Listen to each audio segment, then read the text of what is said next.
evening, everybody. It's Sunday evening. Welcome to another Dreamland.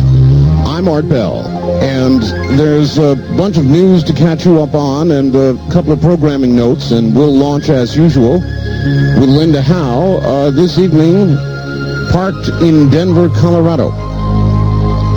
First, though, I would like to welcome to the Dreamland group KTUC AM in Tucson, Arizona. KTUC, one of the regular affiliates on the syndicated program, now joining Dreamland. Welcome, Tucson. And the person who had most to do with that, I guess, Mike Gabrielson, who is the program director at KTUC. Good to be in Tucson now with Dreamland. Also, WAIV-FM, the station manager there, Richard Parker in Peru, Illinois. So, Richard, thank you for getting us on in Peru, Illinois. Welcome to those two affiliates, now totaling 75 as Dreamland. Of some animal mutilations that have been occurring now in eastern Colorado, making news there again. That state has had animal mutilations reported since the late 1960s, and recently there have been 4 animals reported to the El Paso and Elbert County Sheriff's Office in Colorado, 2 counties that had literally hundreds of animal mutilations between the 60s and the 80s. And another interesting piece of news while this is going on in Colorado is that the Anchorage Daily newspaper reported on August 29th that 3,000 caribou in the Alaska Peninsula near the community of king salmon have disappeared, and that wildlife biologists with the Alaska Department of Fish and Game are puzzled. Even many of the caribou had radio collars for scientists to track. The newspaper reported that where game experts expected to find a healthy herd of 15,000 to 20,000 caribou this summer, they can find only 12,000. At least 3,000 animals, possibly more, are either dead or missing. The Ken Pitcher, the regional wildlife supervisor, was quoted as saying, quote, "We just got kind of smacked between the eyes with this sudden and inexplicable decline. We're just kind of struggling with what is going on here." A fish and game veterinarian was involved in helping with the radio collaring, and he detected no obvious signs of disease among any of the animals handled by biologists. And he said, quote, "It's really one of those puzzling things. It's a little more mysterious than they had what they think was a also sudden disappearance of the herd a few years ago that was never fully explained." So that falls in the category, again, of missing animals. And then on September 13th, at 4 o'clock in the afternoon, an eyewitness in New Mexico, north of Las Vegas, New Mexico, reported to the local sheriff that he had found a dead and mutilated cow. There was another dead cow nearby that was not cut, and most astonishing of all, a cow was moving across the pasture on its side with its back moving toward an unusual sound coming from a canyon near the pasture. Moving on its side, Linda? Moving on its side. By itself? Well, there was nothing. I mean, this was the astonishing part of this eyewitness account, and you're going to hear this in a moment. He's standing there near the mutilated animal and a dead animal nearby, and suddenly one of the cows in the pasture comes into his view, moving toward and with simultaneously with a very odd and loud, intense sound that is coming from a nearby canyon. And he has a .30-06 rifle because he's out hunting, as you will hear him explain. He's out hunting some bear. He has a .30-06, and he ends up trying to shoot at the sound. And this stops the animal moving, but it is still a very strange story, as you will hear as I play this excerpt. All right. Wow. And then he went up into the mountain because I was hunting bears. I was walking through the canyon, and it's about I'd say half a mile away from the house. And when I came upon that cow, and I saw it, they had that hole. And it kind of freaked me out, and it kept on getting closer. I saw another cow, but it didn't have a hole. It didn't have the mouth, mutilated or anything.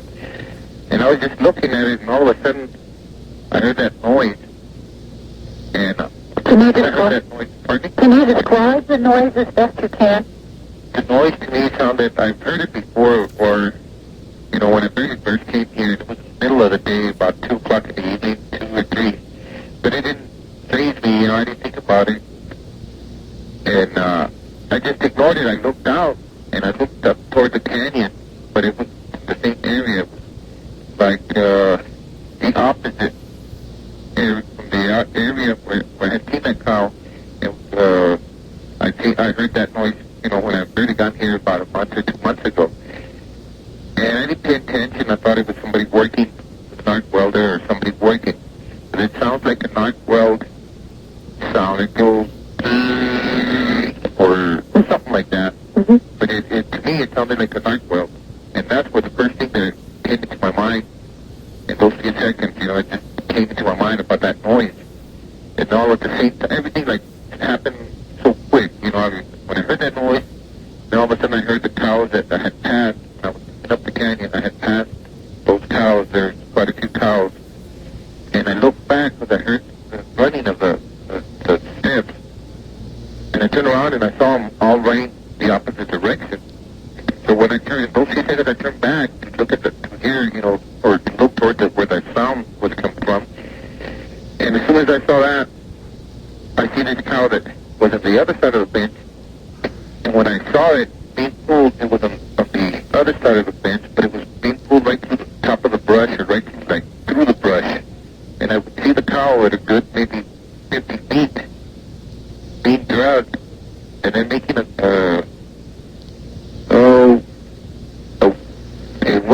it was like an animal that was being tortured or being how can I say explain it? It wasn't like a regular, you know, mowing of a cow, you know. And It was like an animal being tortured?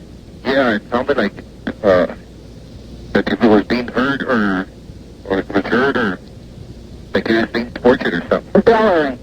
Yeah.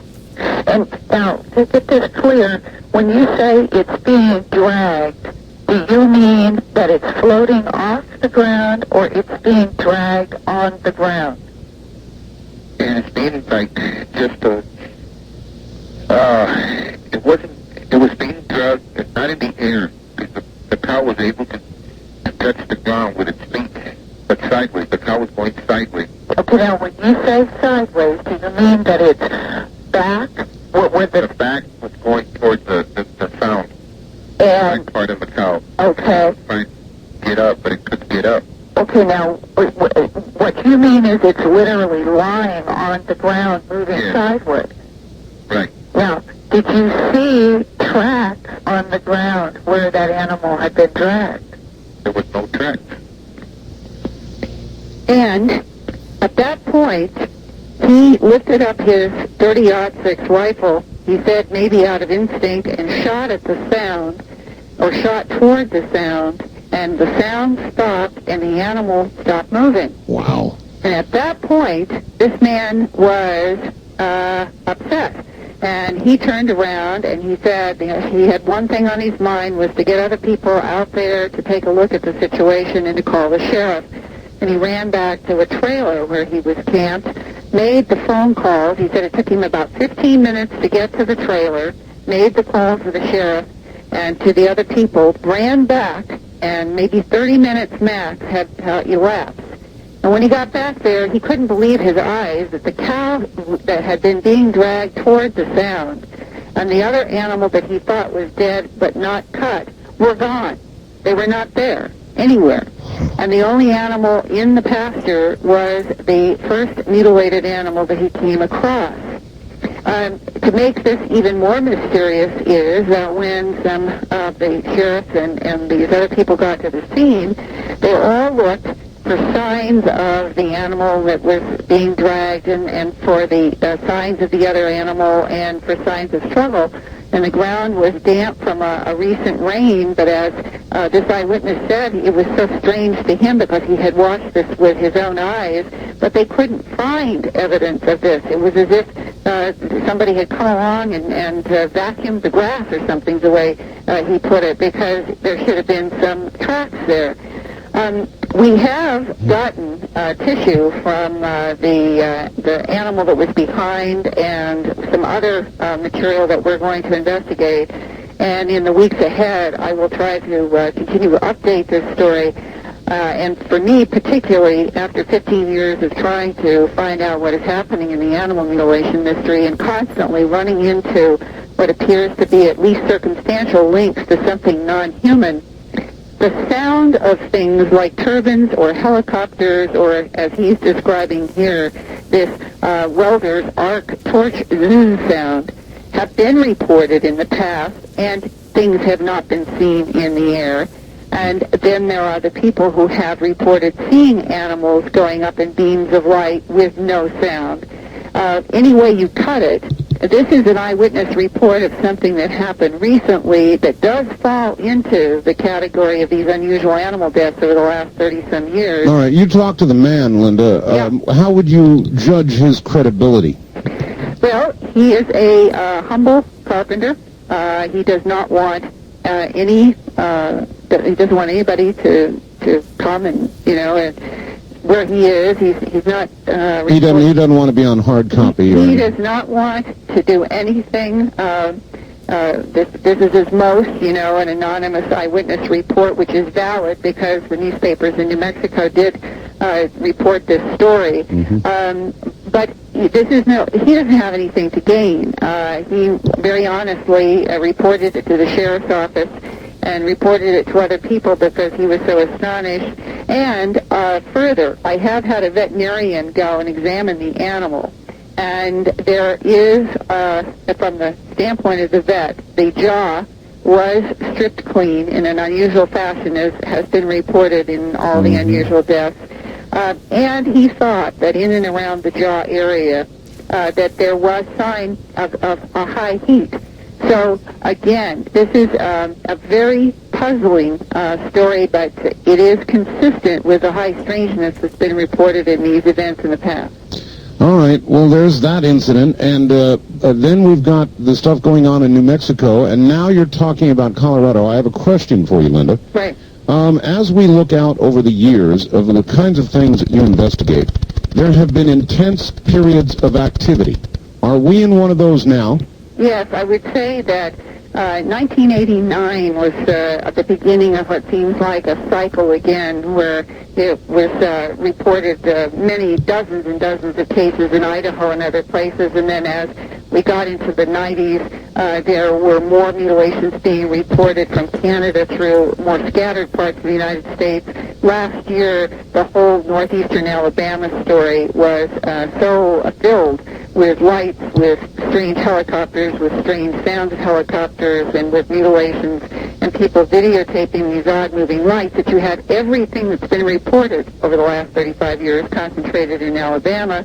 But it also included South Dakota and Canada and England and Scandinavian countries and Germany, France, in the past 2 or 3 years.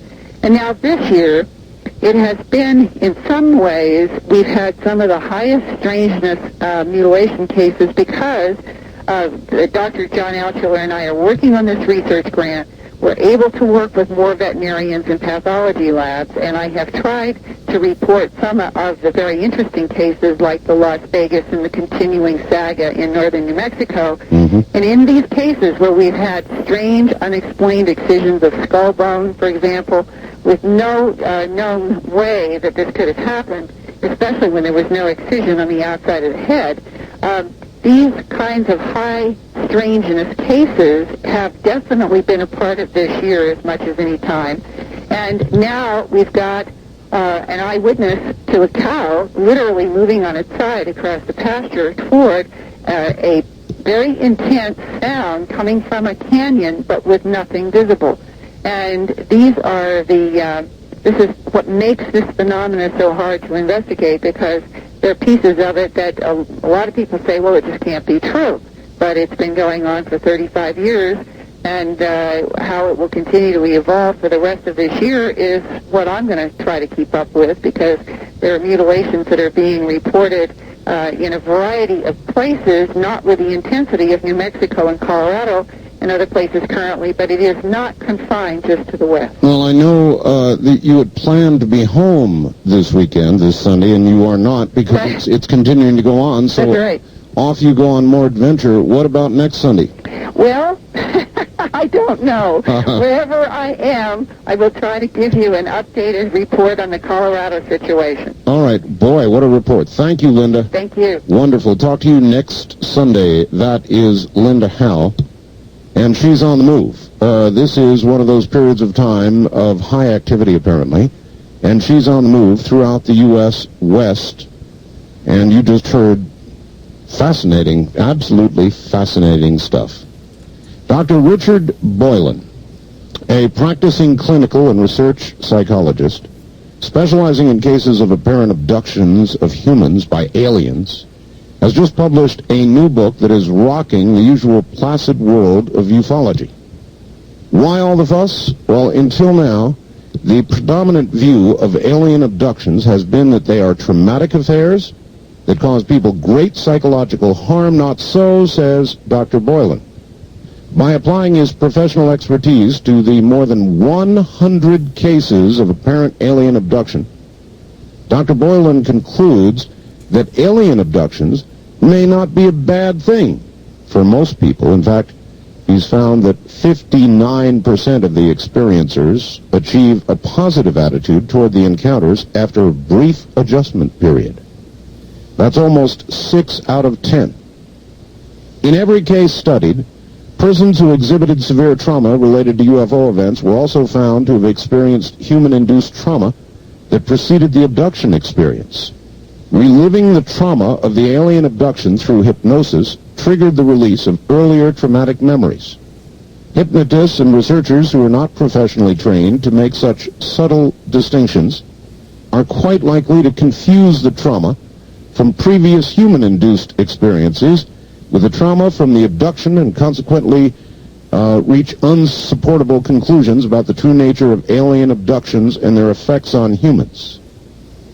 In a moment, we'll connect with Dr. Boylan, taking an exam. Dr. Boylan, are you there? Oh, yes, Art. Hi, and hello to all our listeners out there. It's good to have you back. We interviewed you, I think, long ago, didn't we, in Area 2000, when we were doing that program? I think that may have happened. We're certainly happy to be back, and certainly have some updated findings to share with everybody. All right. Very briefly, because we've got about a minute, give us a little bit of your background, Doctor.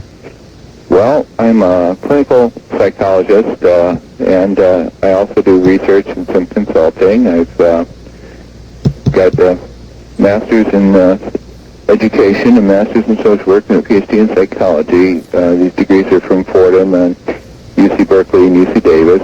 I've been a former county mental health director. I've been a psychotherapist for 23 years.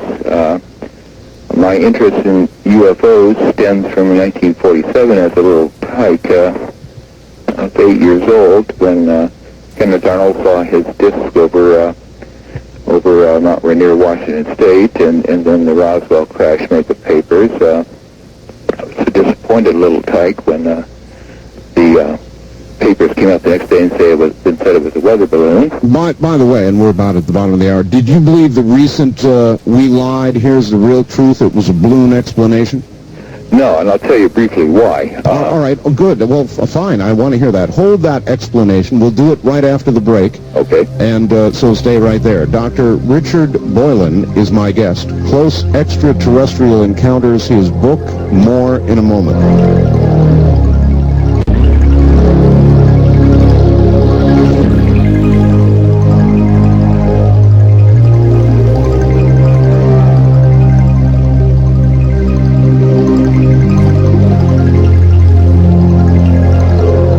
Kingdom of Nye. We continue with your calls on Dreamland with Art Bell. Call Art now, toll-free at 1-800-618-8255. 1-800-618-TALK. First-time callers, area code 702-727-1222. 702-727-1222. Or the wildcard line at area code 702-727-1295. 727-1295 in the 702 area code. Now again, here's Art Bell. Now again, here I am. Good evening, everybody. I'm Art Bell. My guest is Dr. Richard Boylan. Dr. Boylan, are you there, Doctor? Oh, yes. All right. You said that you do not believe the recent announcement by the Air Force regarding what happened so long ago, back in 1947. Why don't you believe it? Well, I've got three reasons.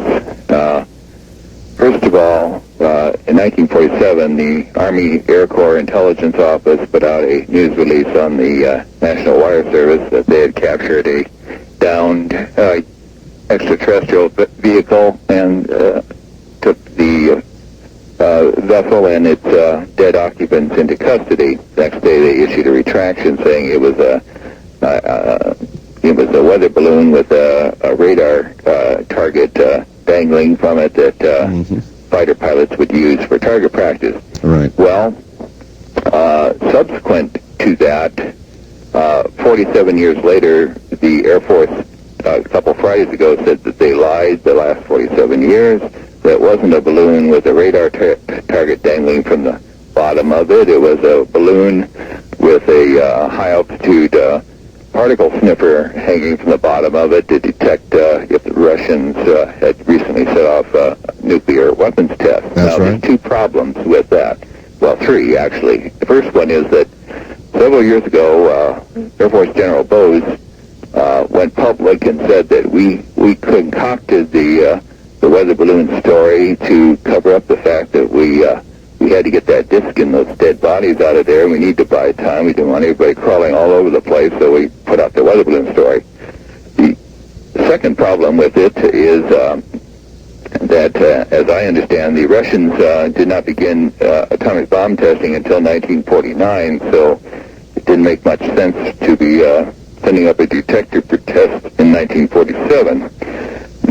The third reason is that I have been told by a Central Intelligence Agency agent in Sacramento, who also carries Office of Naval Investigation credentials that I've seen personally for myself, who told me that there were two crashes in New Mexico. One, indeed, the Roswell saucer, which they retrieved, and the dead occupants inside, extraterrestrials, and another one farther to the west in New Mexico, where, again, the military special unit retrieved the downed UFO and its occupants. Only one of them was alive, and this extraterrestrial was taken into custody and detained and lived for several years. So those are the three reasons why I don't think the Air Force balloon hoax number 2 is any better of an explanation than Air Force balloon hoax number 1 was. Why then, if you look at it from their point of view, Doctor, it's kind of strange that they would bother midway in this giant cover-up, to sort of admit lying and then concoct another very similar story. I mean, why even go through all that? Why not just let time take care of things and stick with your original story? Why bother with all this extra stuff? And especially with such a pathetic story that most 8th graders could develop a better cover-up story than that. Exactly. Okay, I think there's two things going on here. One of which is that the Government Accounting Office, the congressional investigating body, is hot on the trail of Roswell. As you know, Congressman Schiff ordered a study to retrieve the documents from the various agencies on the Roswell saucer retrieval, or, as he put it more delicately, just what exactly happened at Roswell. Mm-hmm. I have written to my senator, Senator Feinstein in California, and she has graciously responded and joined Congressman Schiff in ordering the GAO investigation, requesting it, I guess would be the correct phrasing. By the way, Doctor, where does it go from here? Does it now close down because of their explanation? No, let me pursue this. So now we've got two, and I understand there's a third congressperson going to join this. The GAO, I have gotten Senator Feinstein was kind enough to send a report from the an international security expert for the government accounting office, saying that he is now getting full cooperation from the agencies involved. Mm-hmm. And I understand from a usually well-informed source that they've gotten 9 feet of documents from a Department of Defense documents cache in the Midwest related to this, and are now pouring through those. Mm-hmm. There's pressure because the truth is going to come out on Roswell if anybody still needs to be convinced. The second thing is that I think what is going on here is an extremely sophisticated disinformation psychological warfare project, and here's what I mean by that. If you were in the shoes of the cover-up folks in the government on the UFO matter, and if you knew that forces were at work, as they are with the GAO and so forth, and all these witnesses to Roswell, whose depositions have been taken by this Washington, D.C. law firm, and all ready to go the minute Congress holds hearings, and people are working on having Congress hold those hearings, if you knew that all this excrement was in the fan, so to speak, and it's all going to come tumbling out, then how do you do damage control? Well, one of the things you can do is, first of all, get people used to the idea that the government has been lying to them about UFOs. And this silly dispatch they put out a couple Fridays ago conditions people by saying we lied for the last 47 years, but here's a better version of what actually happened. Yes. Number two, by putting such an absurd, almost identical false explanation for the saucer retrieval and the dead extraterrestrial body retrievals out, they are, to the average person, beginning to make it very clear that not only has the government lied, but the government has not been doing a very good job of covering up this with believable alternatives.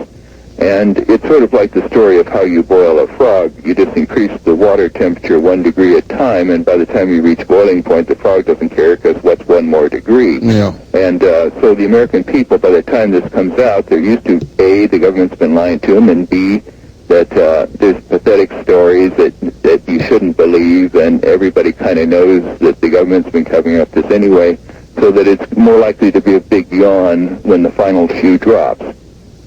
Well, I don't know about a big yawn. I mean, if the final truth was we lied, they were aliens, I'm not sure that's a yawn.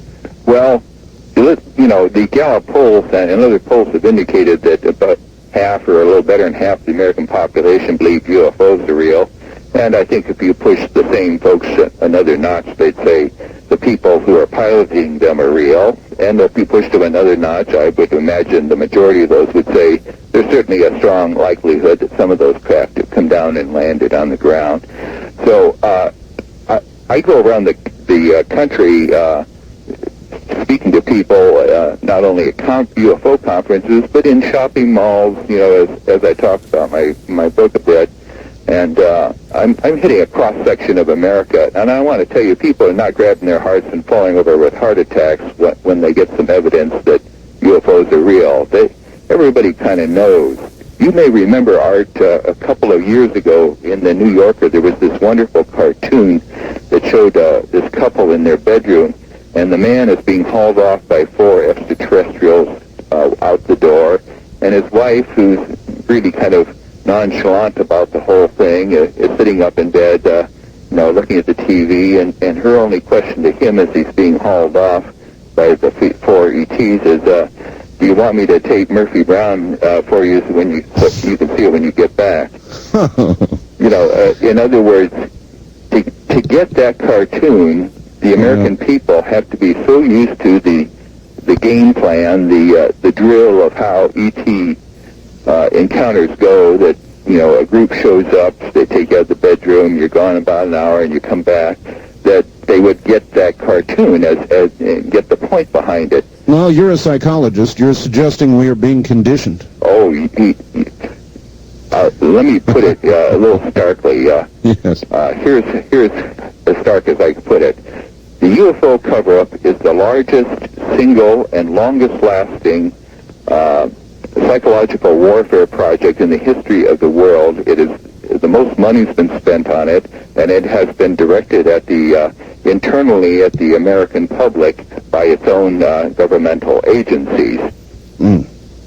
Well, that's stark enough. Listen, before we leave Roswell, which we will, you said there was a second crash. What can you tell us about that? Not a whole lot. This individual did not go into more detail. I kind of put two and two together with what Randall and Schmidt and Stan Friedman have been researching about rumors of a second craft that went down more or less on the plains of San Agustin near Datil, where we now have the National Radio Astronomy Observatory, the largest complex of radio deep space listening dishes in the world, and sending dishes. That's another story. And that there are conflicting reports about said craft, but there are some indications that people saw some activity out that way. All I'm saying is that this CIA official who had nothing to gain by pumping additional data in my head volunteered this up when he was trying to infiltrate into my research group. Infiltrate? Well, he wanted to attend meetings that were designed for people who've had ET experiences. He didn't have one, and I would imagine he was doing it on Uncle Sam's time. Fascinating. All right. You've written a book called Close Extraterrestrial Encounters. You've researched, what, about 100 well, 130 cases now, plus. 131's going to walk in this week. And these are ones I've talked to at length, not just quick phone calls or quarter conversations, but... well, you're a very bright guy with very impressive credentials, and so my question, I think, is meaningful. Through all this research, this is sort of a cover statement. Have you concluded absolutely, without question, in your own mind, this is real, we are being visited, they are here, or have been here, or are coming? What have you concluded? Well, to answer that, we have to go to a couple of levels. I'm using in my research the traditional approaches of the behavioral and social sciences, which are to gather a number of cases and look for statistical patterns in them and the causes for those results. And this is inductive research for the technical-minded among you. Obviously screening people for psychological normalcy. I've had some hoaxers come in, very few. I've had some people who are psychologically unbalanced come in, very few. I've had a few who, in my opinion, were sent by military intelligence or intelligence agencies anyway, who were trying to sell me a bill of goods that was palpably false, disinformation. Doctor, I'm curious. It would be very, very important for you to weed out the hoaxers right at the very beginning, or at least during the process, so that you don't end up like a couple of other recent researchers with egg on your face when somebody later comes back and says, guess what? I made it all up. You know the story of John Mack. Yeah, and the Donna Bassett infiltration. I've had a couple of those folks who did that. How do you weed them out? Over time, they expose themselves. Some are obvious. I've been at psychological counseling for 23 years, and I can pretty well spot people who are not in good contact with reality, or seem overly driven with an exotic agenda that doesn't line up with known facts. Mm-hmm. In a few cases, people can, who have some other problems going on in their life, can pass a ET experience on and be somewhat hard to detect for a while because it's hard to tell whether the oddness is coming from the other experiences in their life or from their ET experience. But soon enough, they trip themselves up because their accounts don't line up with what we are now getting to be a fairly clear profile of how ET contacts go. They make up just the wrong kinds of little details and elements, and they kind of give themselves away that their story is of human manufacture and not of actual experience.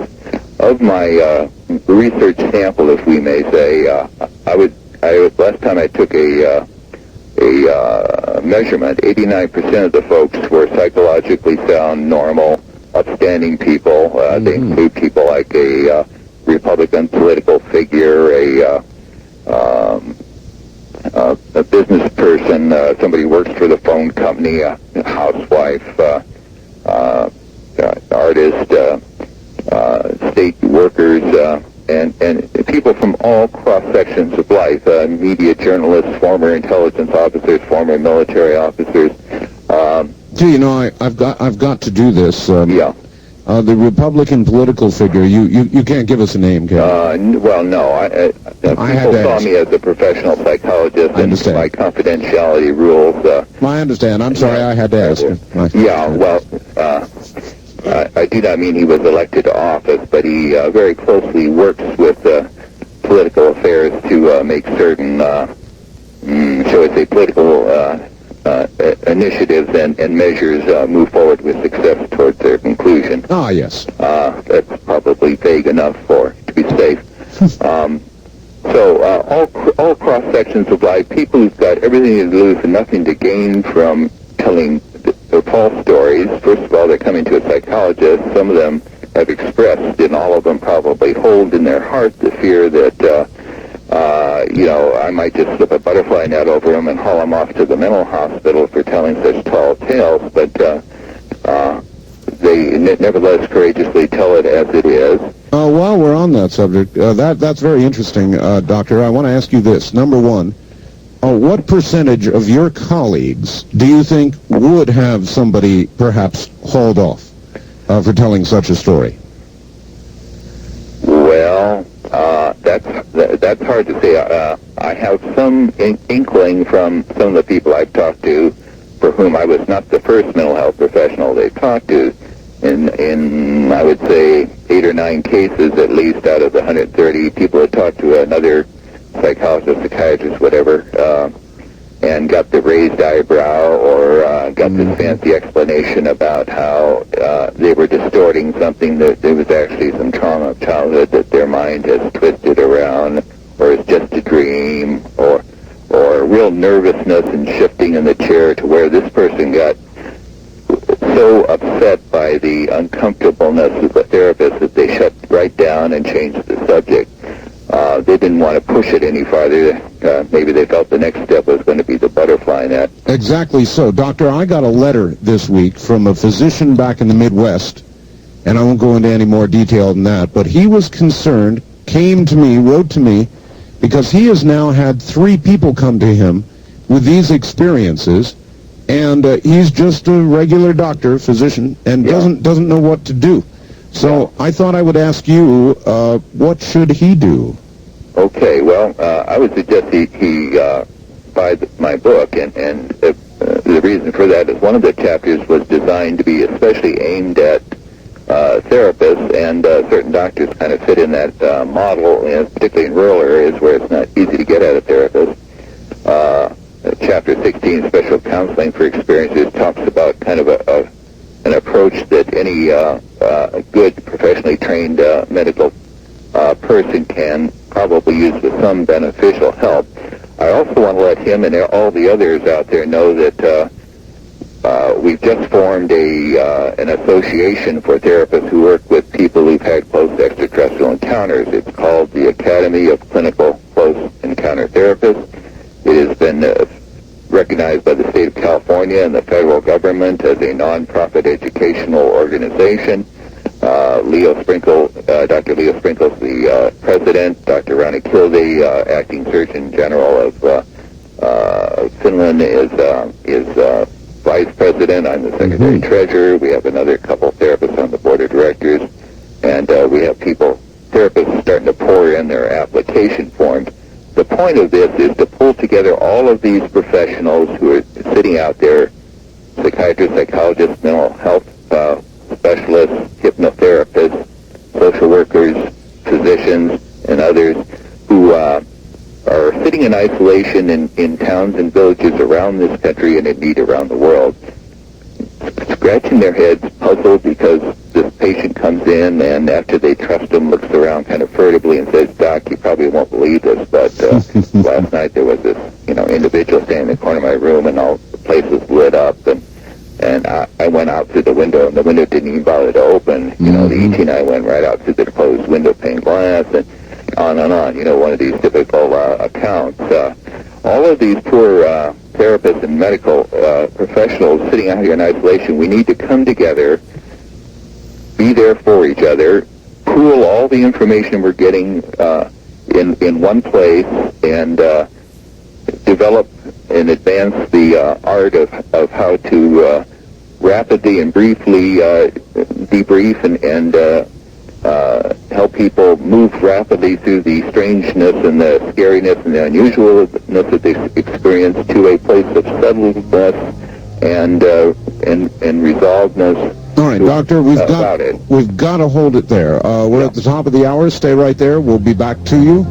Dr. Richard Boyle is my guest. More in a moment.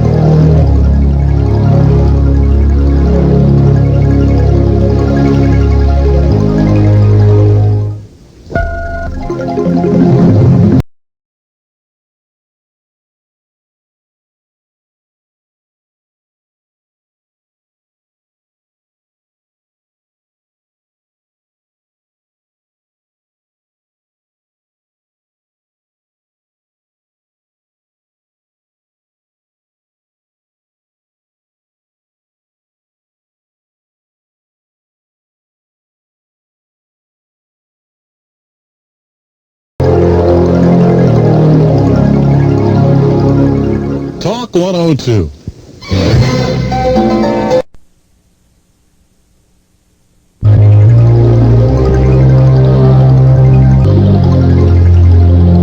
From the Kingdom of Nye, you're hearing Dreamland with Art Bell.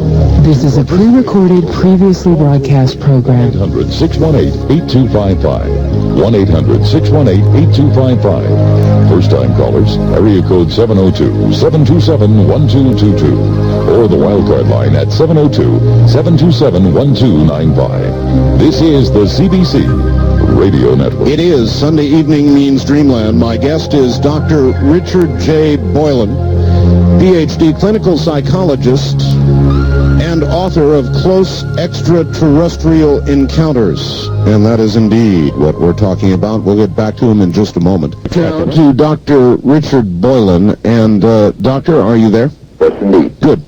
Of all these 130 now cases that you've studied, is there any case that you would like to take the time to relate to us, to give us some details on one that you find particularly intriguing? Sure, and I think I'll stick with one from one of the people who've chosen to go public in the book so that they already understand that it's okay to talk about their case. One that really kind of strikes me is a fellow who was a very typical kind of a kid living in a rural area, and one day he was outside. There was a kind of a clouds blowing up, and he thought maybe a windstorm or a rainstorm was going to happen. His mother called him to come out and see the beautiful clouds. His brother and his two brothers and his father were in front of the TV set and didn't choose to move and come out there. But he went out with Mother to see the sky, and then things began to get very strange and different. Wind began to swirl. Their dog began to act very erratic. and he noticed a lead-colored cylinder coming down out of the cloud. His mother became frantic at this and called him to come back to her. He, of course, being a curious little boy, kept looking at the cylinder. He knows his mother had a look of dread on her. And all of a sudden, the cylinder came down very close to the ground, and there were four beings which floated up a long hill towards his mother and him. His mother turned to him in a utter state of fright and screamed for him to run, and began to run herself. The beings closed in on her, and she kind of froze up and floated her off behind their garage. He looked to the left and saw a kind of praying mantis type extraterrestrial figure headed towards him with a long head, a moderate torso, long skinny limbs, long fingers, thin, and a gentle appearance with that kind of characteristic crook to the elbow and the arms and wrists and the legs that make people think of sort of the kind of stick figure-ish praying mantis insect, although they're clearly talking about a humanoid extraterrestrial here and not an insect. He put his head in at the corner of the house and wet his pants. He was so scared. The praying mantis extraterrestrial grabbed his arm, and suddenly he felt no longer afraid. The being led him across their yard and down the hill to the spaceship, which had a kind of lead gray appearance, and they got inside the craft, and then were put on a metal table and so forth. It was a kind of examination with a long white metal tube used as a kind of scanning device run across his body. Some other procedures. And after this, there was a injection of some liquid put into his spine, and then a couple other beings came into this internal room in the UFO. They were seated at a bunch of controls. He could see out his yard outside the window of this craft. They then took out a book and told him this was the book of truth, that he had known its contents but had forgotten it. It looked like a bunch of kind of Chinese-type letters he couldn't understand, and very wiggly lines of text. And but somehow the idea about what the book had to say burst into his head, even though he obviously didn't know how to read this language, and he got that it was about the contents, about the need and the laws of balance in the universe, the love of all living things, dangers coming for the earth, and coming changes, and so forth. And he was then told that when he reached 33 years of age, which was a long way off for a grade school age boy, that he would have a greater understanding of events, and that for now he need not bother to consciously remember this experience.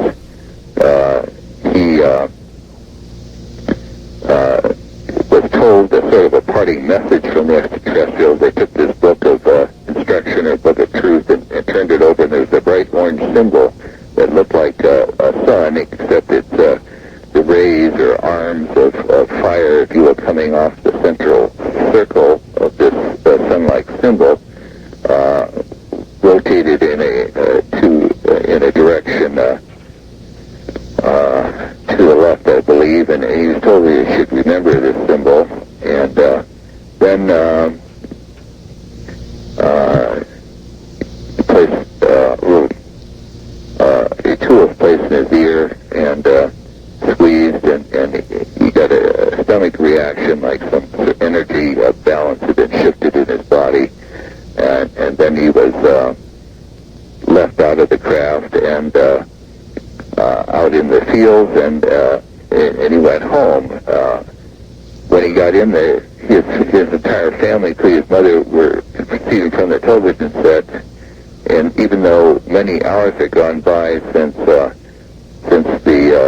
incident, his mother asked him if he had had fun playing the woods, and he said yes, and everybody acted as though nothing had happened, even though he was late for dinner and had an unexplained absence. When he got done coming out of this experience, all that he consciously remembered as a child was these kind of trash canny looking kinds of metallic vehicles coming out of this turbulent sky and clouds, and then walking home late for dinner. When we got together and used some hypnosis to remove the block of what happened in between, then the rest of the details of this story came tumbling out. Wow. How old is this man now? He is in his mid to late 30s. And what occurred to him at 33? Anything? On his 33rd birthday, nothing happened, but during that year, he began to have dreams of flying through space and reunions with aliens that had visited him when he was 11.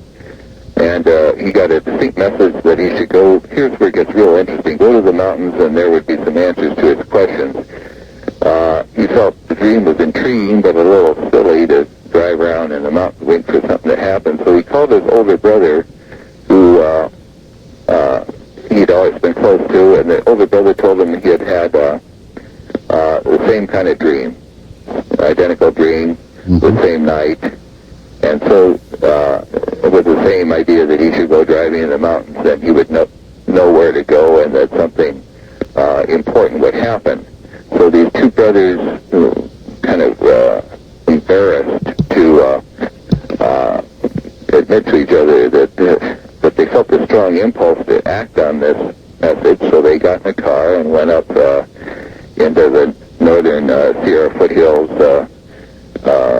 in Northern California, out of Grass Valley, and worked some of the National Forest roads, dirt roads up there, and every time they came to a turn, they kind of instinctively knew which fork they should take, and sometimes it would be one brother and sometimes another to say turn here, but the other one would instantly agree with them, already had that feeling himself.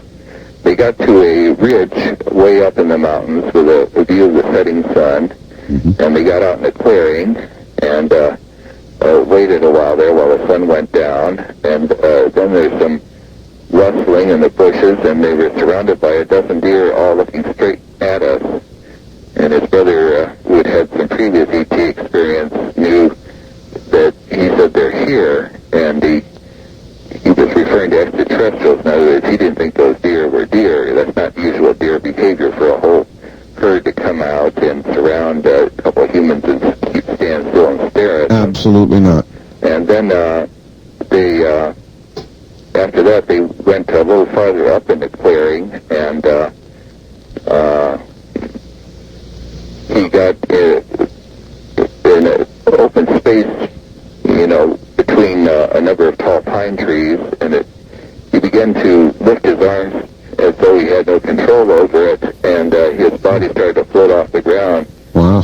And he asked what was going on, and his brother said, "You're being initiated."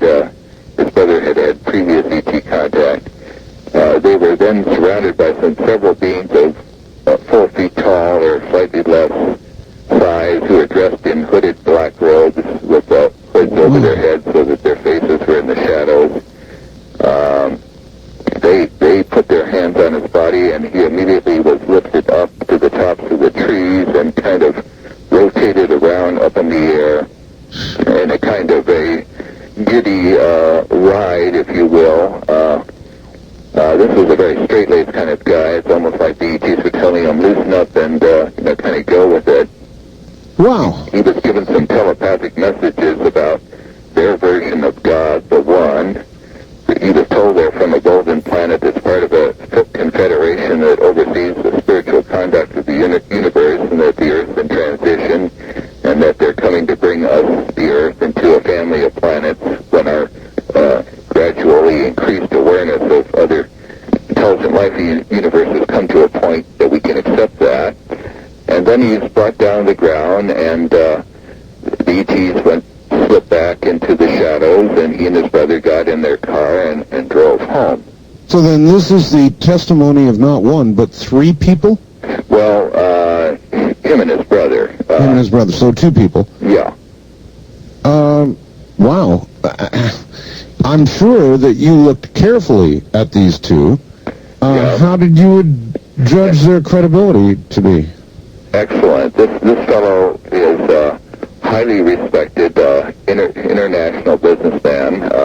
Interestingly enough, has been over to Europe and particularly Russia, and is helping them make the transition to democracy and setting up a free enterprise as opposed to a communist form of economic structure. Since he has some background in that, has seen his destiny as helping Russia. It's sort of like his mission to bring the world community together, his little contribution, and feels very distinctly that this is a direct spin-off of his extraterrestrial encounters and the sense of mission that most experiencers seem to get.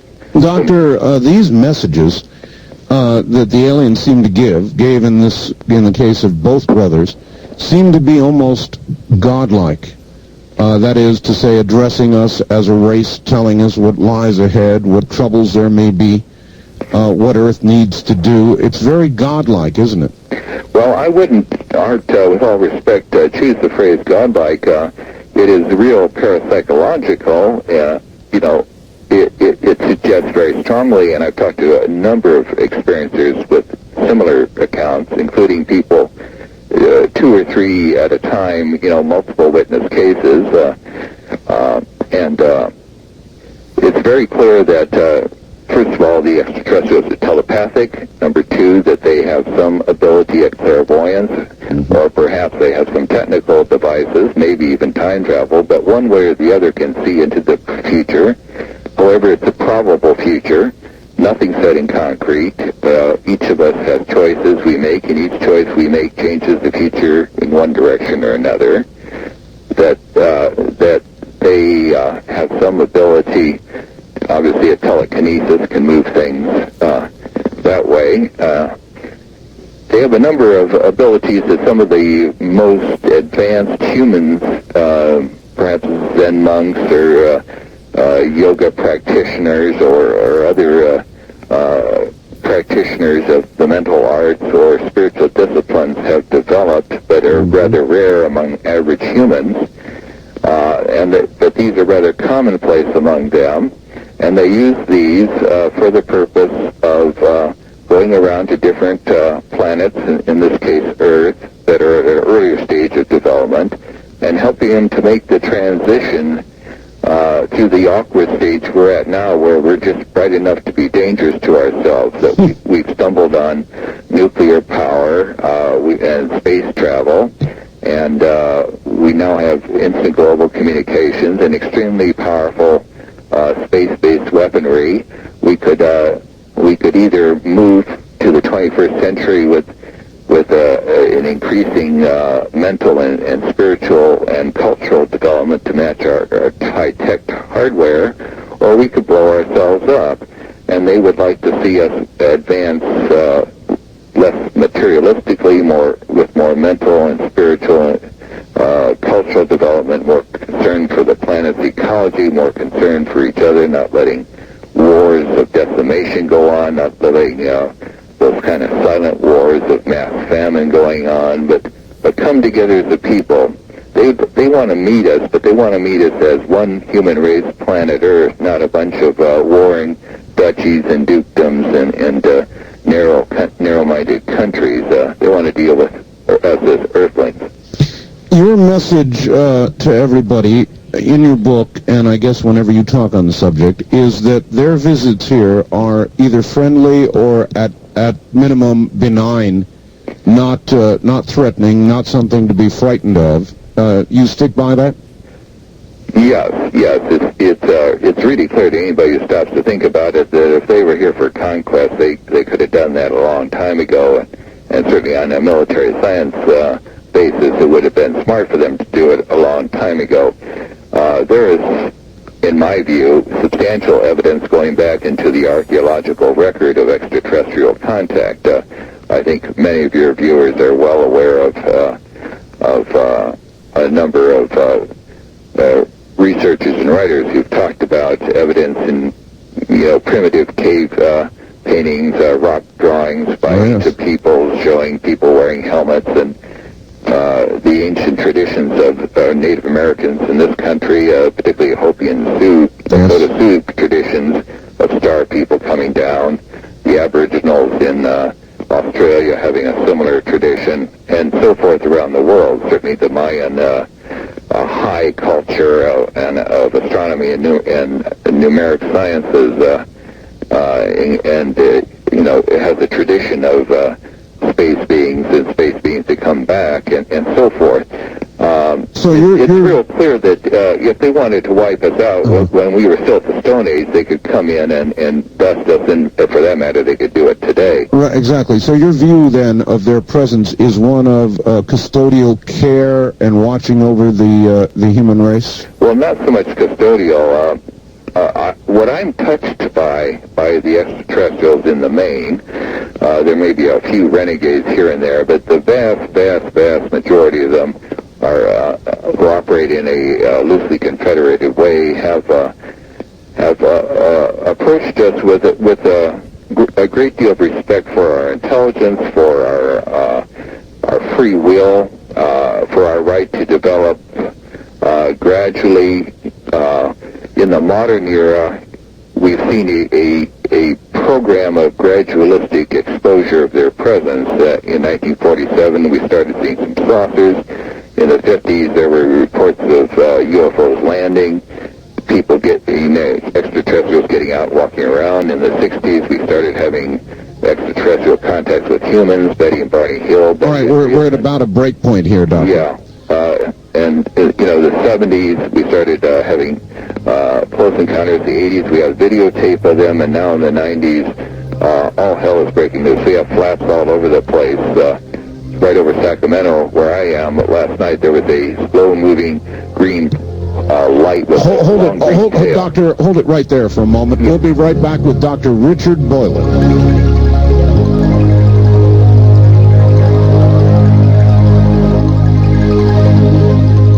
This is a pre-recorded, previously broadcast program.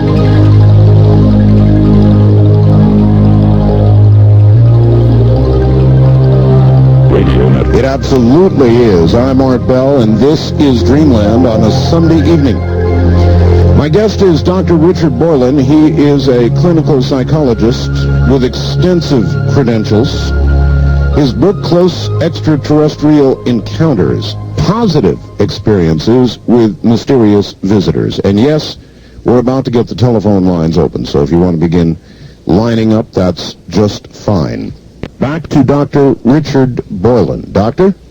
Good evening, Art. Good evening again, and what I would like to do, if you're up for it, is open the telephone lines. It's not all that frequently these folks get a chance to talk to an expert with your qualifications.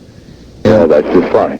So let us do that. Let's see what's out there. On the toll-free line, you are on the air with Dr. Boylan. Hi. Hello there. Yes. Yes, sir. You're on the air. Where are you calling from? San Diego. San Diego, okay. What is your P.O. box in Peru? It's Post Office Box 4755. 4755. That's right. And the zip code? 89041. 89051. No, 41, sir. 41. 41. Yes. Okay. That's all I want. All right. Thank you very much for the call. On the first-time caller line, you're on the air with Dr. Boylan. Hello. Okay. Well, I'm on the air. Yes, you are. Yeah, hello. Hello. Yes, I had a question for Art Bell. I have a guest here, sir. Do you have a question for my guest? Well, I just wanted to, if you'd repeat that Friday night thing about the new money and the Federal Reserve. All right, but not right now, sir. Sorry about that, Dr. Boylan. They seem to have other things going here. On the wild card line, you're on the air with Dr. Boylan. Hello. Hello, Art. This is Mark Palacedro listening to you on KQMS. In Reading, yes. 1400 in Reading. Yes, sir. I had a question for, is it Dr. Boylan? Yes. Mm-hmm. Well, I noticed that you had talked about some of your patients being in or clients being in the Grass Valley area. Well, taking a ride up there, I've had one of, I don't want to indicate that most of the people I've talked to on this topic have been therapy patients. Most of them have come in under my research project, which is a side effort to report their experiences and let me become more familiar with their story. Well, I guess the point I'm coming to is that you said there's been a lot of sightings in the Sacramento area. Yeah. And, of course, last year and the year before, there were a lot of sightings in the Clear Lake area, and prior to that, Off Point Arena. Well, I find it interesting that all these sightings seem to sort of, centrally located to a lot of those sightings, or at least along the same latitude as Beale Air Force Base, where there has also been an awful lot of activity. Yeah. I've personally seen vehicles that were glowing spherical type craft coming out of that general area within the past 4 months. Now, are you talking about at night? Yes. And usually right around 11:15 at night. What about their glow or their illumination struck you as different than general military aircraft? Well, it was almost like an incandescent bulb floating in the sky rather than a set of landing lights. And this was fairly large, things that appeared to be about 50 feet in diameter. Now, you're talking about light fairly uniformly all the way around the outside skin of this vehicle. Yes, as though the entire skin was lit up. Yeah, or a plasma field just right off the skin. Yes. Yeah, that's similar to what I've seen at Area 51 and at the Northrop Aerospace plant near Lancaster, where the U.S. manufactures its own copycat saucers. I was up at a National Forest fire lookout station with binoculars up by Bowman Lake looking at Beale. Must have been 6 months ago. And I saw several lighted vehicles in the sky hovering near Beale, lit up like Christmas tree with different colored lights and drifting ever so slowly up towards those slightly rising hills to the east of Beale's main tarmac, but hovering there mostly. I don't know if this matches up anything with what you saw. Well, he's gone now, but it certainly sounds similar. The entire vehicle lit up. Yeah, well, there's some very strange stuff going on at Beale. Beale is a highly classified base. The cover story is that they used to keep the Blackbird SR-71 reconnaissance spy plane there before they sent them down to Holloman, and now they're going back and using the U-2s. Well, there are U-2s there, but that doesn't make a whole lot of sense. There are strong indications from folks who have seen activity there that the Aurora, the plane that isn't supposed to exist, is being operated out of there, and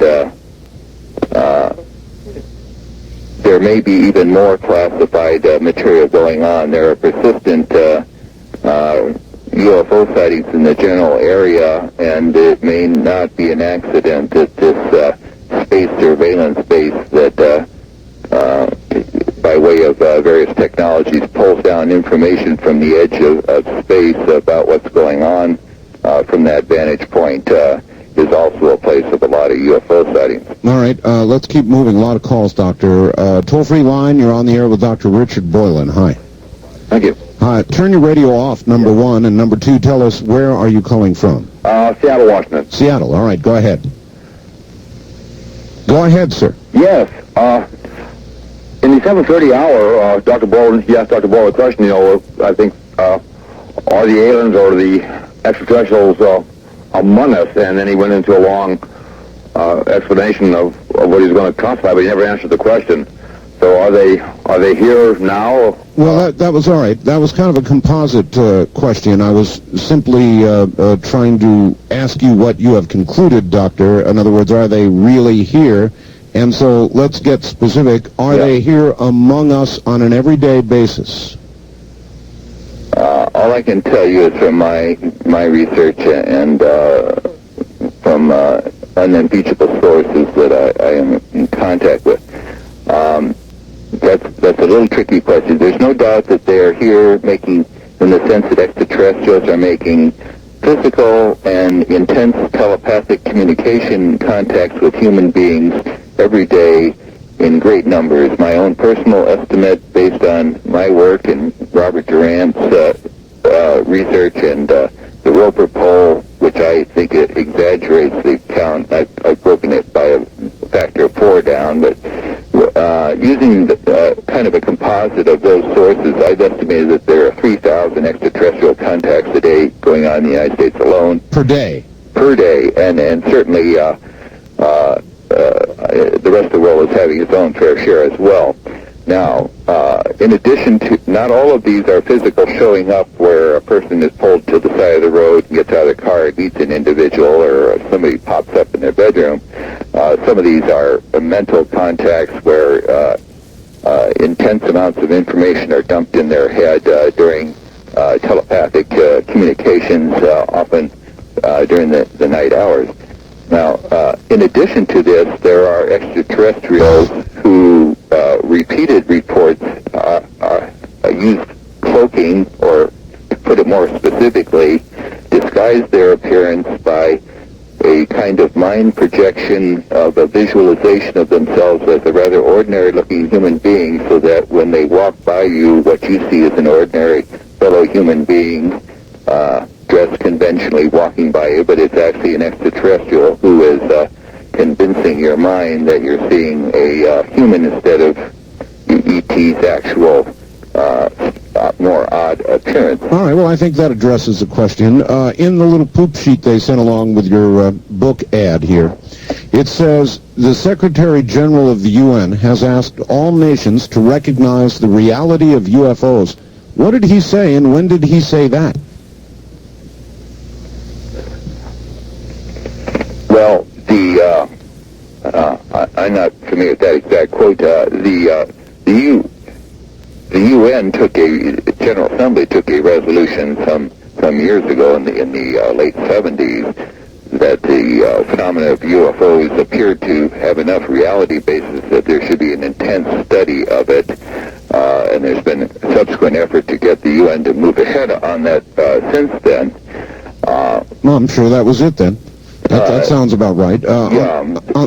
Certain people have talked, highly placed individuals, I don't want to give away privileged conversations, but internationally famous UFO researchers that anybody would recognize instantly have talked with the UN leadership, and it's pretty clear that they're aware of the ET phenomenon and are trying to, in their own way, find a way to deal with it. All right, on the toll-free line, you're on the air with Dr. Richard Boylan. Hello.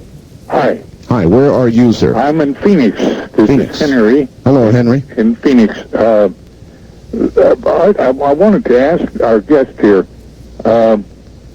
is he convinced that they have considerable power to influence and to even deceive if they wish, and put over whatever information they want to on a telepathic or whatever manner to humanoids? All right. Yes. When are they practicing to deceive, Doctor? Well, I would want to distinguish the two questions, whether they are influencing individual humans and human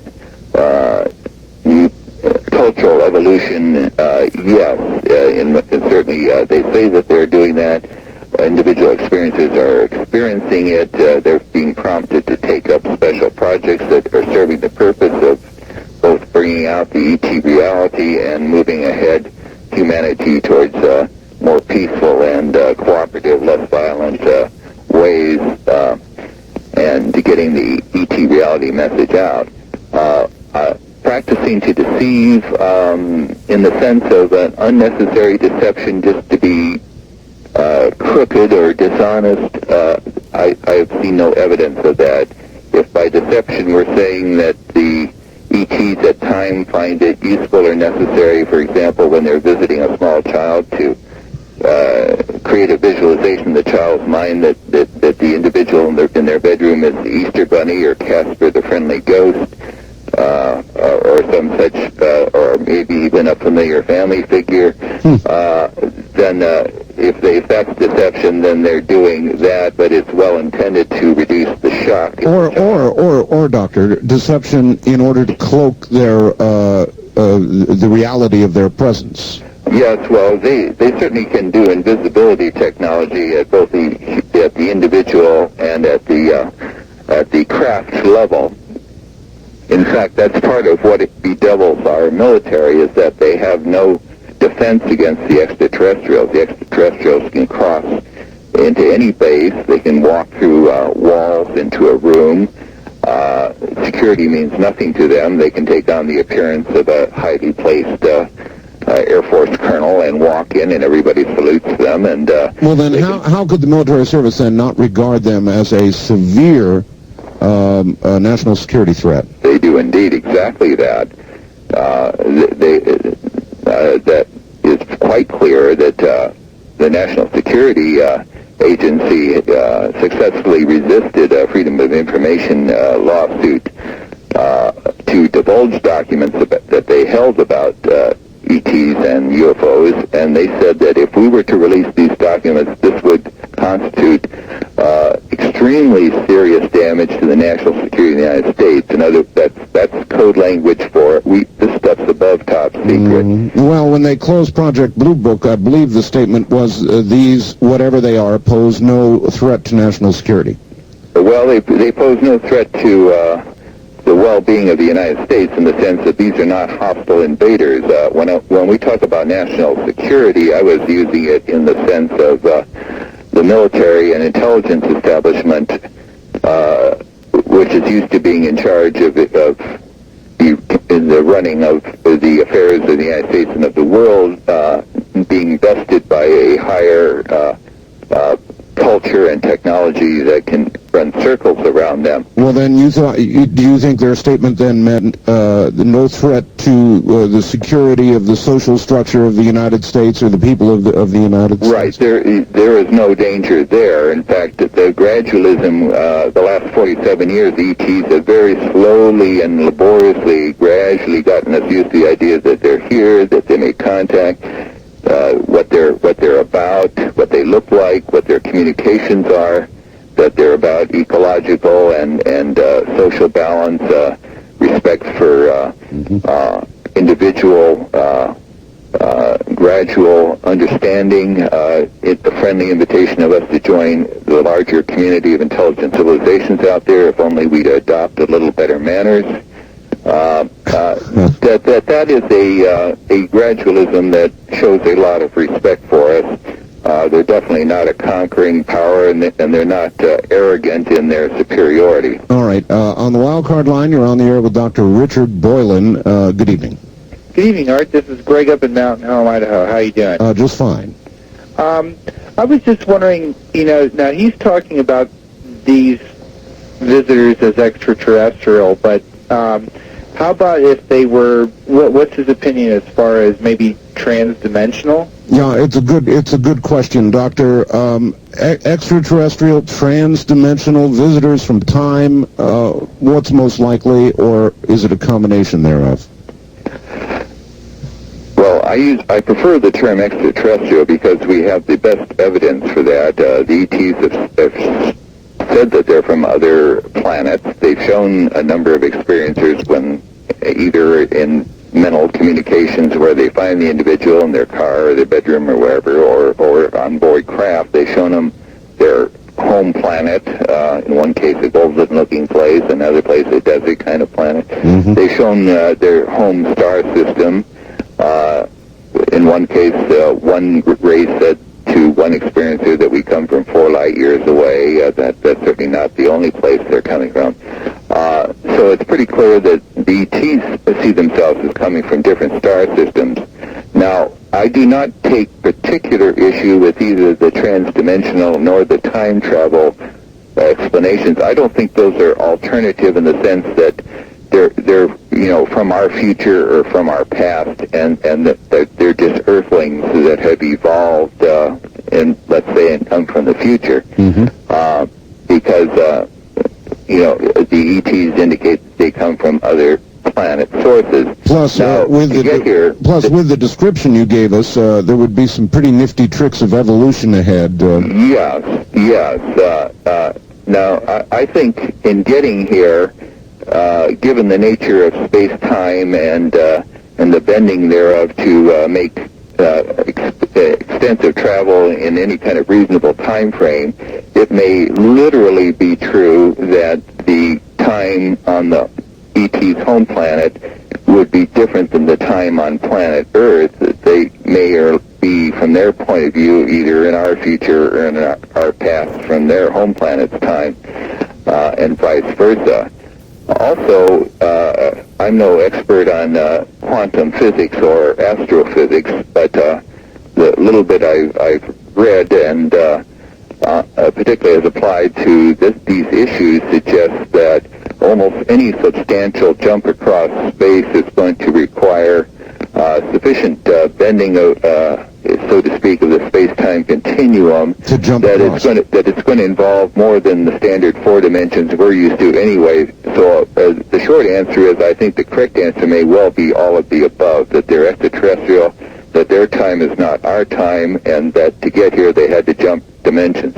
Oh, good. All right. On the toll-free line, you're on the air with Dr. Richard Boylan. Where are you calling from, please?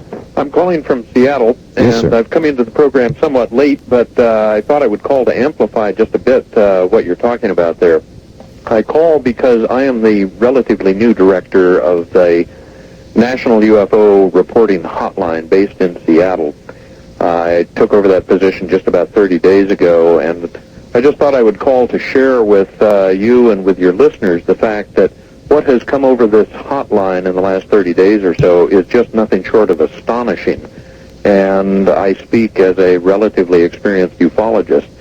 I have taken probably at least 4 calls in the last 30 days, point of fact, more like the last 15 days, from people who have had, it would appear, if we can believe what they say over the telephone, and in most cases I think we can, appear to have had personal interaction with either ships or beings.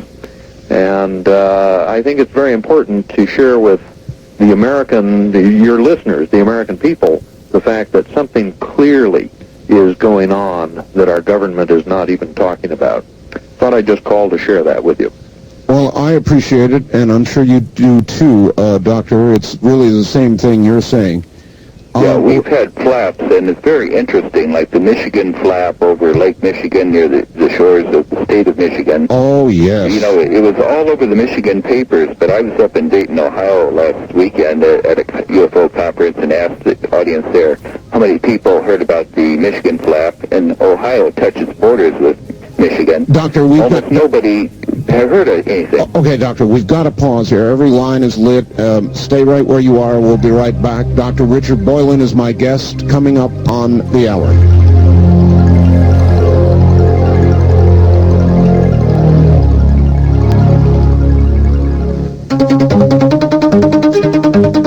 Valueline savings. Valueline big savings. Valueline save 50% and above on great products and more from a variety of Central Illinois businesses. But there's more. Oh, really? Valueline has moved. What? That's right. Valueline, now 6 days a week. Listen Monday.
order, and of course one world political order, and then one world government. Well, first part of the question about the technologies being used to deceive us, there's no question that the at least elements within the United States, I'm not sure the government that the Congress and the President are in control of is involved totally here. It seems to be compartmented off in some very black operations, but somebody who will not let the National Security Council know who they are, has retrieved the saucers, is keeping them, is using the technology, we know, because another part of that same 92 trip, Art, that we talked about in my Area 51 sightings, I saw the place where those craft are made. I saw the self-same craft in very brief operational test flights at 3 in the morning above the Northrop secret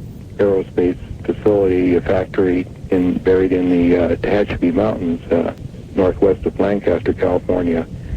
I saw 4 craft there rise up off a pad above the Northrop facility and reach brief altitude and take about a mile loop and come back, and they were the same color, the same glow, and this time I was closer to them. There was no mountain range in the way, and I saw that when they landed and the glow came off the skin of the craft, that it went back to a metallic kind of aluminum color, and I could see little backlit portholes in the side of the craft. So it's very clear that this is a technology that elements within the aerospace industry and military intelligence have acquired and mastered to some degree. Now, whether this is being used to deceive us, I think the agenda appears to be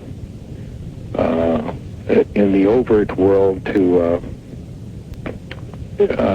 rapidly advance our military advantage over the rest of the world by stealth and anti-gravitational and propulsion technologies that jump well ahead of where we would have been just by guess and by gosh. Okay, well, that would certainly do it. The establishment, in other words, you don't lean toward the New World Order? Yeah. No, I don't think that. I think there is a dark side that would like to use this technology to gain leverage and power. I don't know that they're so much interested in a New World Order as being the fattest cats on the block. Okay, well, that's always been our game. First-time caller line, you're on the air with Dr. Richard Boylan. Hi. Well, hello to you both. This is Mike calling from Kapa'a, listening to 830 KHVH here in the island. Wonderful. I just wanted to say to Dr. Boyland, I agree with a lot of what he said. I've been in contact myself with an extraterrestrial energy for about 1.5 years, and some of the things that Dr. Boyland has said, he verifies with me, although he does say that there is another scenario that's very possible, and that one you've just alluded to slightly, but to take it a step further, those men, primarily the men of money and oil, the men of power and greed, who see a future where they could be in control, in cahoots, if you will, with a dark force or a barbaric race of ETs who haven't yet manifested themselves because they're a little bit at bay, because the benign ETs, the ones that I'm in contact with, are here, and they're kind of watching for it. But they're afraid that we are not going to grow up and make the jump necessary to get rid of the paradigms of money and theology and politics that control us. And if that's the fact, they will withdraw, because if we can't grow up and take care of our own planet ourselves and throw off these men who will control us and keep us in fear, they're going to stand back and say, we will not keep you people on the plantation where we are your caretakers. All right. Thank you. Doctor, why is it unreasonable to presuppose, after all, for every force on Earth that has the power to do great good, from atomic energy on, there are uses that are beneficial, and as in cancer research or treatment, and uses that are horrible, as in dropping bombs and killing millions? Why shouldn't we presuppose that ETs, particularly if there are many races, are probably both good and bad? Well, first of all, we proceed from evidence. There does not seem to be evidence of a race-wide set of baddies out there that have demonstrated a track record of evil doing. I don't find any other professionals that are researching this who find it either. What there does appear to be is some limited evidence of a few baddies, and a few bad apples in the barrel among ETs as there are among humans. All right, we'll have to pause there. We're at the bottom of the hour. Hold on. We'll be right back. Dr. Richard Boylan, that's Boylan, is my guest. We'll be right back. Had only one wage earner. That allowed the wife to devote full-time care for the family. They could still own their own home, buy a new car every couple of years, take a nice vacation every summer, put a couple of kids through college, and look forward to carefree retirement. That year was 1966, only 30 years ago. What happened? Well, to have the same standard of living today, you'd have to net, after taxes, about 10 times the income of that year. Very few of us have been able to keep pace. What's happened to our beloved American dollar, the American dream? For the answers to these questions and more, I want you to call my friends at North American Trading and ask for their free newsletter on the decline of the dollar. That number is 1-800-877-9799. It's completely free. The number, 1-800-877-9799. Back now to Dr. Richard Boylan. Doctor, are you there? I am indeed, Art. All right, well, here we go once again. First-time caller line, you're on the air with Dr. Boylan. Hi.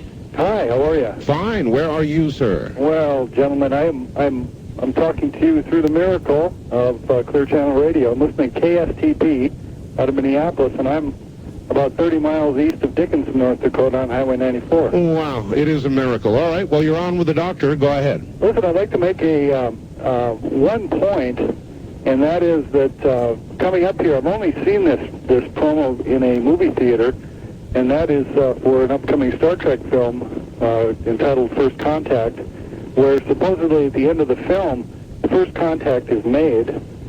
And I wanted to ask the doctor... I believe that's going to be with Jodie Foster, isn't it? I don't know.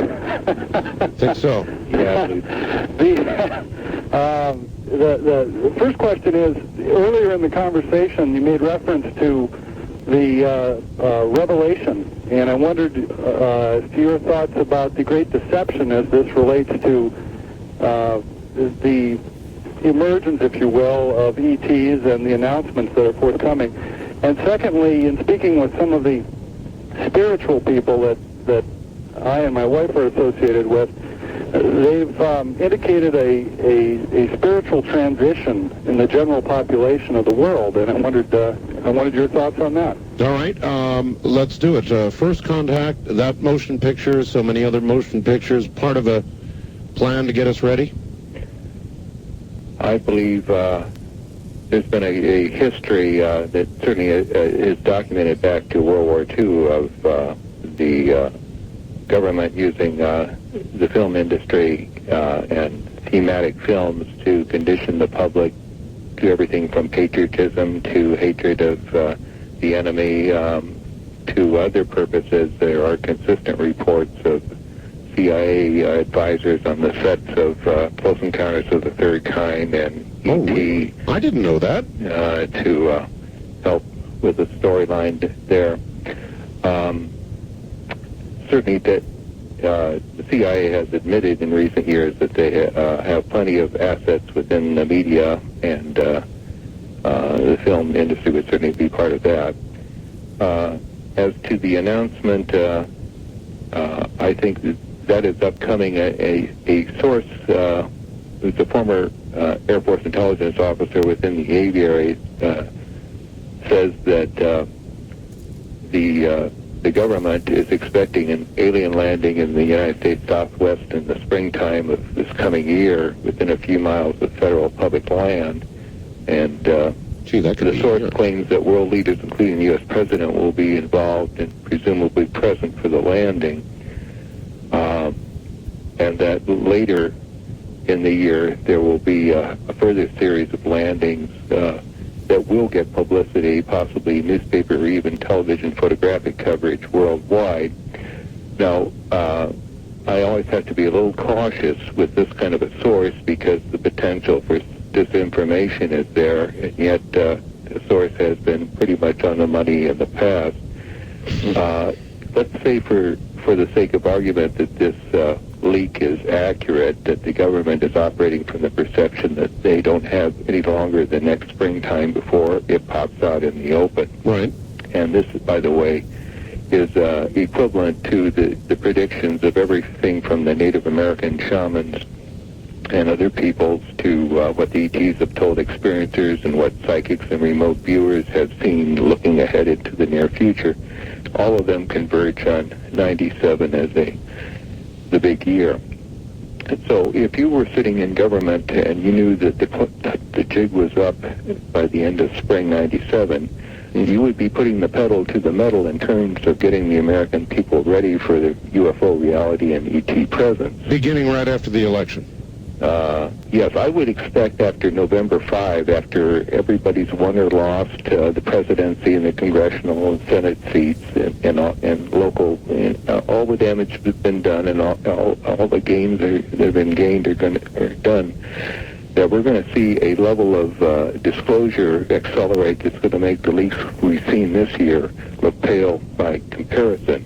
And I do not expect that President Clinton's positioning the national conference on what we should do in space next, given life on Mars, in November after the election, is any coincidence. Everything that's been done so far has been very well thought through and carefully, meticulously planned. So I think that may well be one more major shoe dropping leading to the announcement early this coming year. Would you expect a great spiritual, attending to the second part of his question, a great spiritual change following first contact? Yes, but I already see that happening now.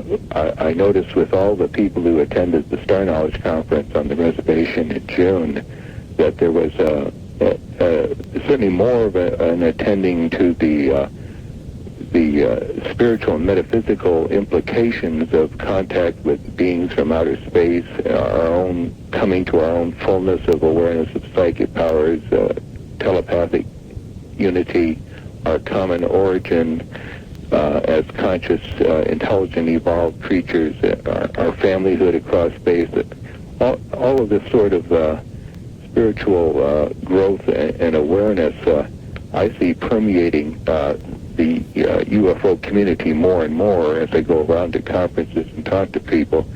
And I think that what has been true for those who have taken the time to focus on UFO information will turn true for the general public as they too become exposed to UFO reality by the public media treatment of it in the near future. All right. East of the Rockies, you're on the air with Dr. Boylan. Where are you calling from, please? Yes, Bert, I'm calling from Ohio, listening to WMAN in Mansfield. Yes, sir. Yeah, okay, my question, I have two quick questions for your guest. The first one is, are the ETs warning of nuclear explosions and Earth shifting on its axis?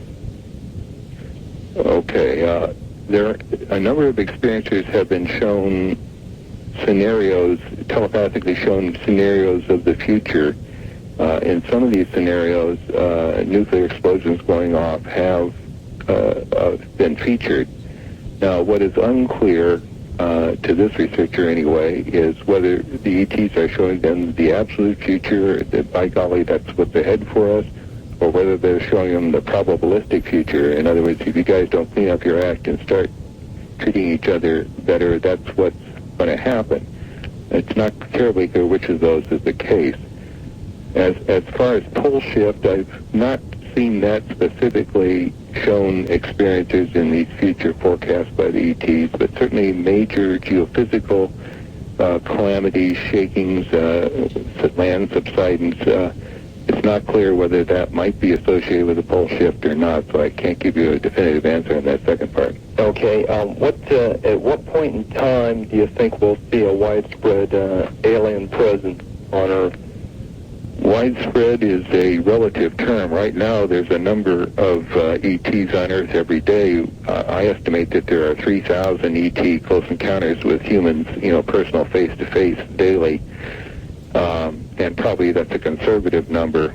Now, if you're talking about open circulation in public and society, I think we will see first open contact next year, and I think events will evolve from there depending on a mutually negotiated degree of readiness by Earth's representatives and the ETs as they work out some kind of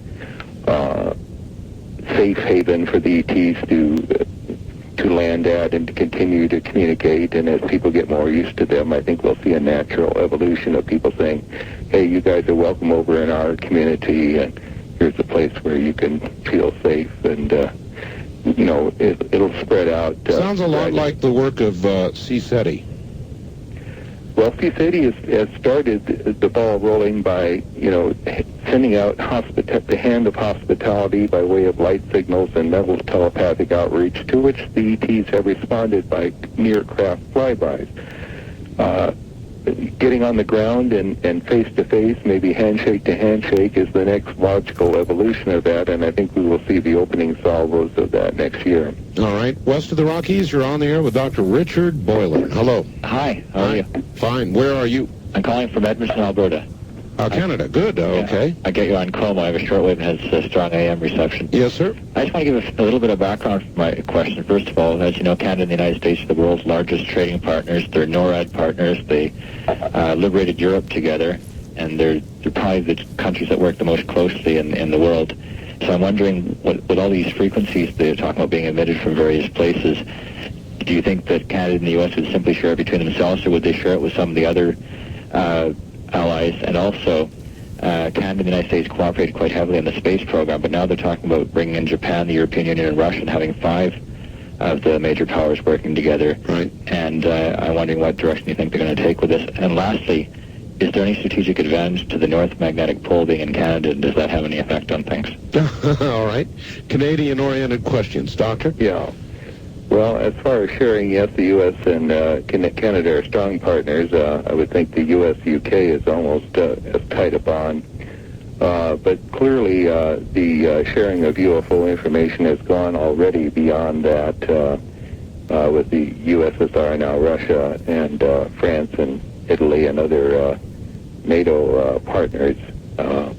And that will continue and escalate as things break out in the open. There's already a worldwide network among the industrialized nations of a joint policy among the intelligence communities, etc., of shared UFO information and enforcement of adequate cover-up.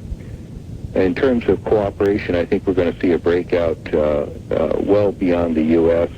As the global aspects of the ET presence become known. It'll be quite clear that the only appropriate response to the ET ambassadors is going to be a group that can speak for Earth and not just make it an American event. And I think we will see a demand by all the countries of the world that a worldwide representative group engage the ETs in dialogue. Doctor, you haven't plugged your books, and I'm going to make you do it. Okay. You've got 2 books, Extraterrestrial... Well, I've actually got another one out now. Well, 3 books, and this is old info. Extraterrestrial Contact and Human Responses. Yeah, that's really 92. Out of print now, superseded by my newest book. Close Extraterrestrial Encounters is mainly about my research with ET encounters and what the ETs have done and said with people. The newest book is called Labored Journey to the Stars. That's just out this year and available from me. And if I may, Art, just give a phone number. People, you may. People want to get either that book or Close Extraterrestrial Encounters, Labored Journey to the Stars, or Close Extraterrestrial Encounters. You can call for an order at area 916-455-0120. And we'll be happy to... Is there any particular hour that people should call? Well, at Pacific time, if I'm tied up, we'll get back to you with... So this number is coming to you? Yes, it's coming to my office, and I can fulfill those orders. Okay, it's area code 916-455-0120. Do you ever autograph books for if people want to, I can certainly do that. That's not an extra. All right. First-time caller line, you're on the air with Dr. Richard Boylan. Hi. Hello, Art. This is Bob up in Como Country, Seattle. Hi, Bob. Hi. I have a question and a suggestion. Suggestion first. Have you gotten around to having your parts tested for superconductivity themselves? Well, that's what oh, yes, they're working on that now. Okay, because along the lines of Dr. Hoagland's and all the arrows, sir, of the research thus far points towards superconductivity, if that helps you. Almost every scientist has said that. Right. I was just wondering if you have been being tested, and if you'll update us on that. I'm doing the best I can. I'm sure you are. You're doing a great show tonight, by the way. Thank you. Another question for the doctor is if these parts have been released as part of a disinformation type of campaign, wouldn't that imply that they are obsolete already and that they're not a danger to anybody? But in opposition to that, what about, was it Major Dames that said that they were from the future, possibly? Yes. Yes, and let's form a question from that. That was said to me, that these parts could be part of something that came from another time frame or even dimension, our future. What sort of credence do you give to those who discuss the possibility that we are being visited from the future or another dimension? Yeah, okay. Well, first of all, it was a part of disinformation. It's hard to know. Anything that's put out in the public has probably already been superseded by black budget research and development. I would probably agree with the caller on that. As for the parts, if they are authentic and if they are off-planet in origin, coming from the future, from another dimension, people always raise the question about whether the extraterrestrials are merely from other star systems or whether they're from another time, the future or the past, and have time jumped, or whether they are from other dimensions. Sure. My answer tends to be all of the above, at least in a minimalist sense. Clearly, the ETs have told us repeatedly and shown that they are from other star systems. To get here from other star systems involves exceeding the speed of light, and clearly is trans-dimensional travel. So at least in that minimalist sense, they are from other dimensions. Given the fact that time is not a standard across the galaxy, but is contingent on the space-time fabric, it's almost guaranteed that the time the ETs are operating from in their home planet and the time we're operating from are not one and the same, and that therefore, almost by definition, they have to be from at least partially in our future or past, and simultaneity would be very difficult to accomplish. All right, very quickly, time for one last, I think. Wildcard line, you're on the air with Dr. Richard Boylan. Good evening, Art. Richard, say, I'm in Pocatello, Handelsbob, and we are listening to KVEG. Following up on this idea about disinformation, I mean, I understand it's possible, and of course you don't hear much about it anymore, but 20 years ago the government was experimenting around with high power pulsed CO2 lasers, and it is possible to create, with known technology, to create these crop circles and things using infrared radiation at the very high power levels from space. And of course, what this woman said brought that to mind.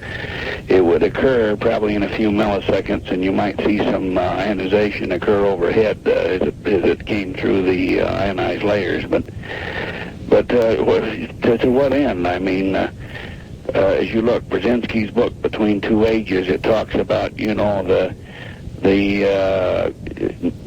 East and the West uniting in the ecological battle. All right, sir, I'm afraid we're going to have to hold it there. I appreciate the question. It really concerns crop circles.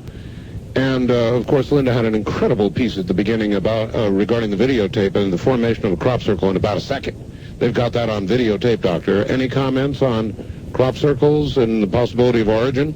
Well, obviously, whoever's laying down the crop circles is using extreme high technology. I could imagine that the U.S. may have back-engineered that technology to a level to affect crops from space, but I cannot imagine the U.S. military using the very subtle and spiritual gifts and uplifting messages that appear to be embedded both physically and mentally in the crop circles. That is just not the military mind at work. It appears to be the artistry and high intelligence of a highly developed civilization and not a government issue. Pre-contact communication. That's my best read on it. Doctor, it has been an absolute pleasure, and as I said earlier, it's been one heavy show. My friend, thank you, and we will have you back on again. I always enjoy it, Art, and thank you for wonderful hosting here. Take care. Dr. Richard Boylan. Boy, time goes quickly, doesn't it? If you would like a copy of this particular program, and I'll bet you do, you can get it by calling 1-800-917-4278, beginning right now. That's this evening's Dreamland at 1-800-917-4278. I'm Art Bell from the High Desert. Good night. This has been Dreamland, a program dedicated to an examination of areas in the human experience not easily nor neatly put in a box. Things seen at the edge of vision, awakening a part of the mind as yet not mapped. Yet things every bit as real as the air we breathe but don't see. Please join us again next week at this time for Dreamland.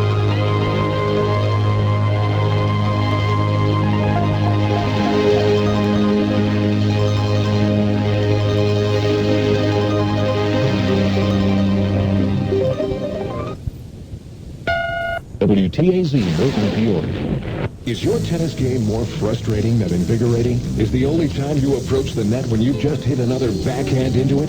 Is your overhead smash a flop? It could be because you're concentrating too hard on your opponent and not hard enough on the ball. It's how you play the ball that makes the difference between winning and losing. And now you can learn how to play the ball and play winning tennis from America's foremost tennis instructor, Dick Braden, the instruction editor of Tennis Magazine. Dick's groundbreaking new instructional video, How to Play Winning Tennis, is free with your one-year subscription to Tennis Magazine. That's right. For just $16.77, you'll get a full 12 months of the world's #1 instructional tennis magazine, and the video is free. Learn to play the ball and win.